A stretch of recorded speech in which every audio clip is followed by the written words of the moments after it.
Prudence Guillaume Microbiology 2010 lab. What is the difference between gram-positive and gram-negative cell wall?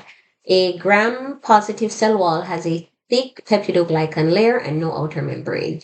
A gram-negative cell wall has an outer membrane made up of lipopolysaccharides, thin layer of made up of peptidoglycan, and another inner membrane. The gram-positive cell wall is more permeable and thus more receptive to antibiotics. This is contrary now to the gram-negative bacterial cell wall, which is harder to penetrate because of the layers it has. It has the outer membrane. It has the even though the peptidoglycan is thin, it is still a layer, as well as an inner membrane. So all of those combine to give it a really almost impenetrable armor, which makes it difficult to penetrate and very highly resistant to antibiotics. How do we perform a gram stain? So the procedure. So we will prepare a stain with the bacteria. Then our first step will be to flood the smear with crystal violet dye. The use of the crystal violet dye is because the crystal violet dye is positively charged and the bacterial cell wall is negatively charged, so they will attract. Then we'll let that sit for a minute.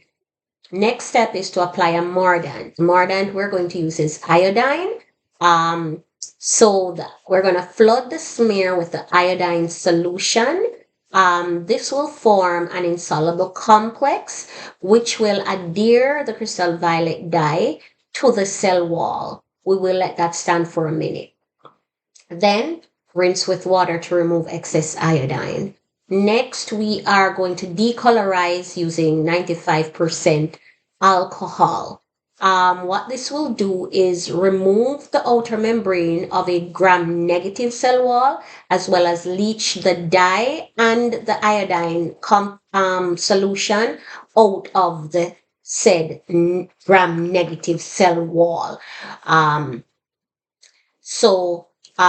That should be done for 2 to 3 seconds and then rinsed immediately after. Then we are going to counter stain using safranin. This is done for a minute, and this should stand for a minute rather after you've flooded the slide now with safranin. Let it stand for a minute.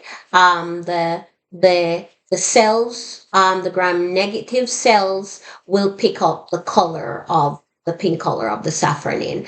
Then we will rinse, blot with bibulous paper, and observe under oil immersion, using oil immersion lens. How does gram staining help the clinician in the identification of an infection?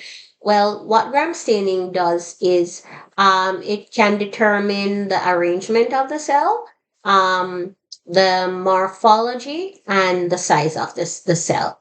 Then using that information, it will determine whether there is an infection and whether that infection, and then is it gram positive or gram negative. So it differentiates the bacteria into whether it's gram negative or gram positive. Now, different diseases are associated with gram negative bacteria and different and gram positive bacteria.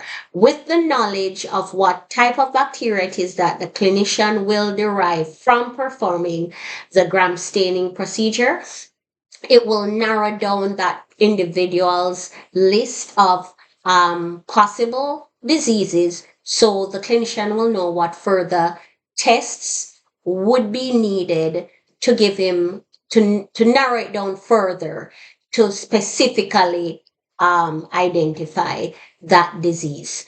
So the gram staining will give him a jump start in identify whether one, there is an infection, two, the shape of the bacteria, and whether the shape and size of the bacteria, the arrangement of it, strep versus staph, um, and it will also what it will do is it will whether the bacteria is gram negative or gram positive. So it basically gives him a jump start to narrow down further, narrow down the type of diseases associated with those. It will not, the gram procedure will not tell what disease it is. It's not able to determine the disease, just that there is an infection, yes or no, what type, whether it's gram negative or gram positive.